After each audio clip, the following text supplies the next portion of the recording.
Assalamualaikum warahmatullahi wabarakatuh. Kami dari kelompok 9 yang beranggotakan yang pertama Nariful Ilmiah NIM 10 dari angkatan 2018 dan Sulfaniah NIM 50 dari angkatan 18 dan Felina Batari Saujana NIM 90 dari angkatan 2018. Nah, dalam video kali ini kita akan membahas terkait sistem informasi manajemen sumber daya manusia. Nah, untuk topik bahasan yang pertama ada definisi dan tujuan dari sistem informasi sumber daya manusia, ada pentingnya sistem informasi SDM, fungsi sistem informasi SDM, karakteristik informasi yang dipersiapkan dalam sistem informasi SDM, dan selanjutnya ada komponen sistem informasi sumber daya manusia, ada keuntungan dan kelemahan dari sistem informasi sumber daya manusia dan model sistem informasi sumber daya manusia.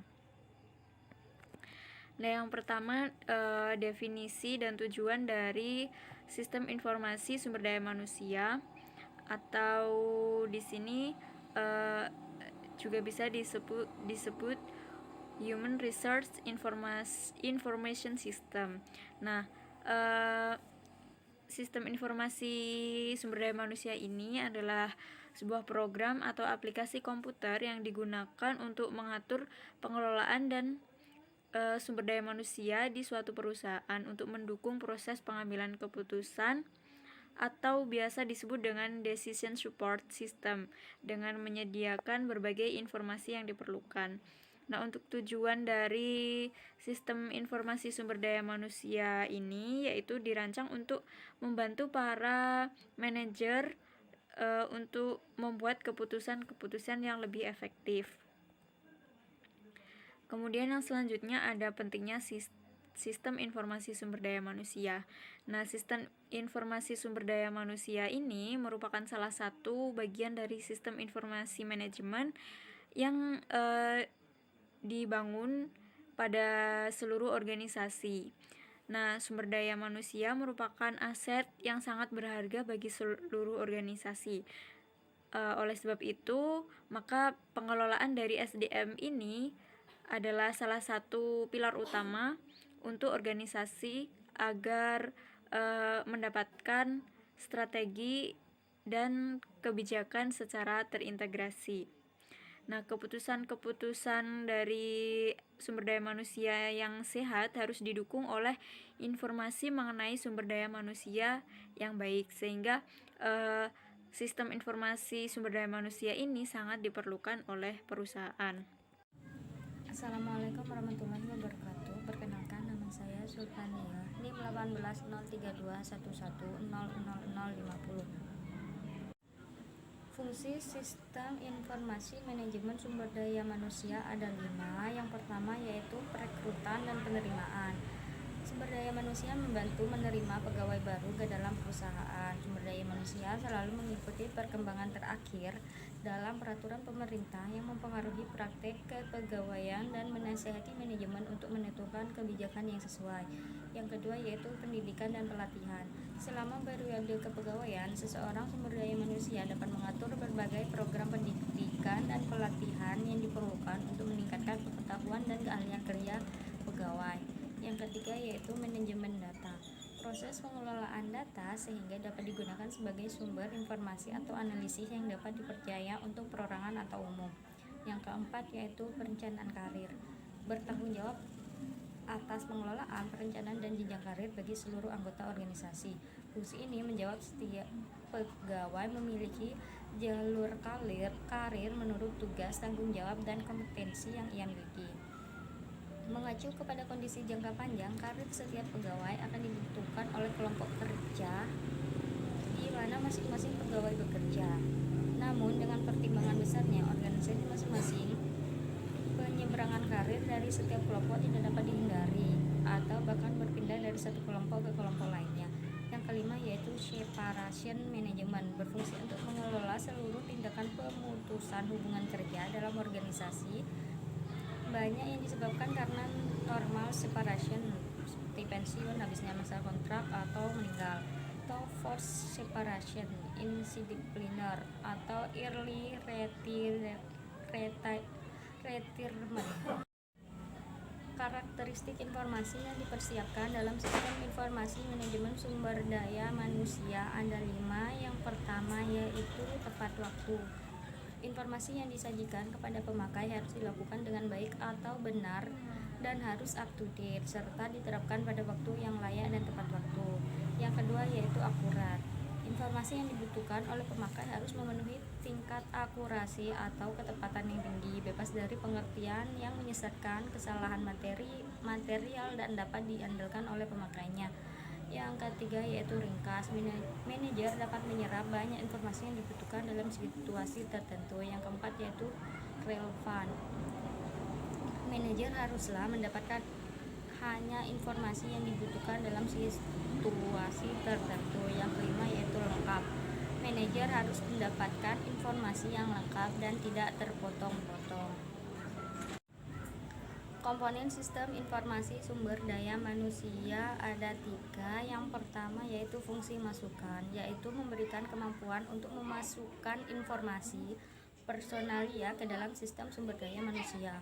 Fungsi ini mengumpulkan data seperti siapa yang mengumpulkan data, kapan, dan bagaimana data diproses. Yang kedua yaitu fungsi pemrosesan. Sistem data dimasukkan ke dalam sistem informasi. Fungsi pemeliharaan data baru atau data maintenance function akan memperbarui dan menambah data baru ke dalam basis data yang ada. Yang ketiga yaitu fungsi keluaran. Untuk menghasilkan fungsi keluaran yang bernilai bagi pemakai komputer, sistem informasi sumber daya manusia harus memproses keluaran tersebut, membuat kalkulasi yang diperlukan, dan setelah itu memformat presentasinya dengan cara yang dapat dimengerti oleh para pemakai.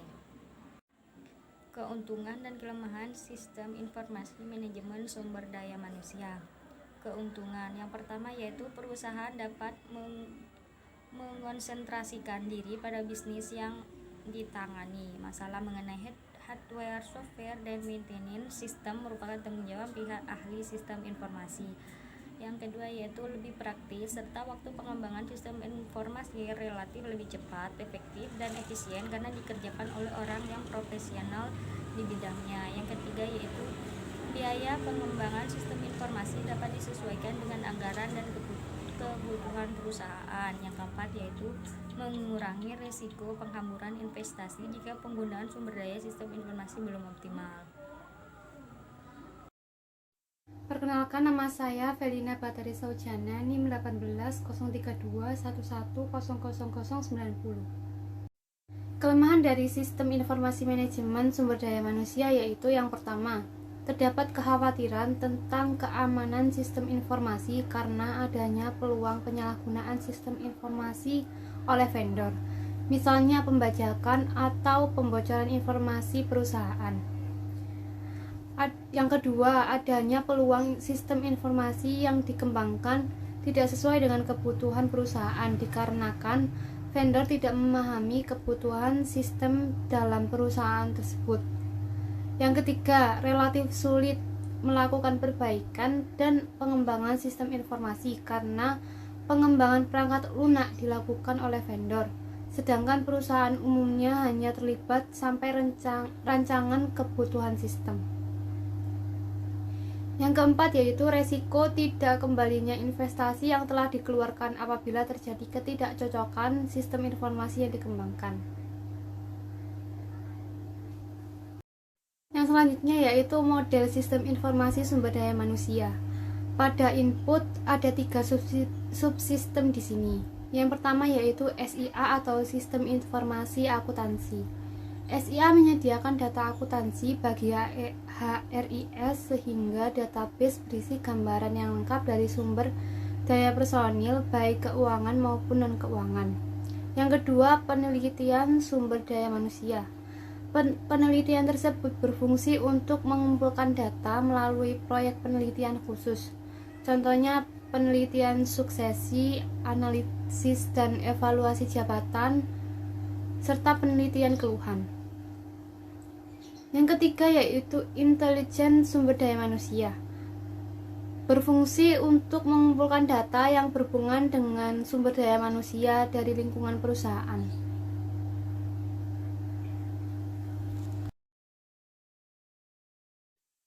Model sistem informasi sumber daya manusia pada output terdiri dari 6 subsistem. Yang pertama yaitu subsistem perencanaan kerja. Pada subsistem ini, informasi yang dibutuhkan oleh manajer digunakan untuk merencanakan kebutuhan tenaga kerja dalam jangka pendek dan jangka panjang. Informasi ini meliputi informasi untuk analisis perputaran tenaga kerja, anggaran biaya tenaga kerja, dan perencanaan tenaga kerja itu sendiri. Yang kedua yaitu subsistem perekrutan.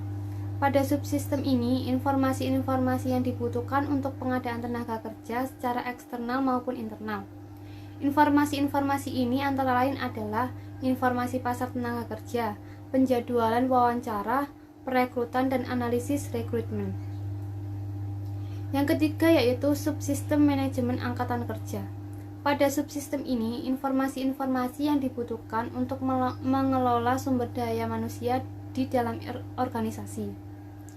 Informasi-informasi ini meliputi informasi pelatihan, penilaian atau evaluasi kerja, evaluasi keahlian, karir, realokasi jabatan, suksesi, dan kedisiplinan.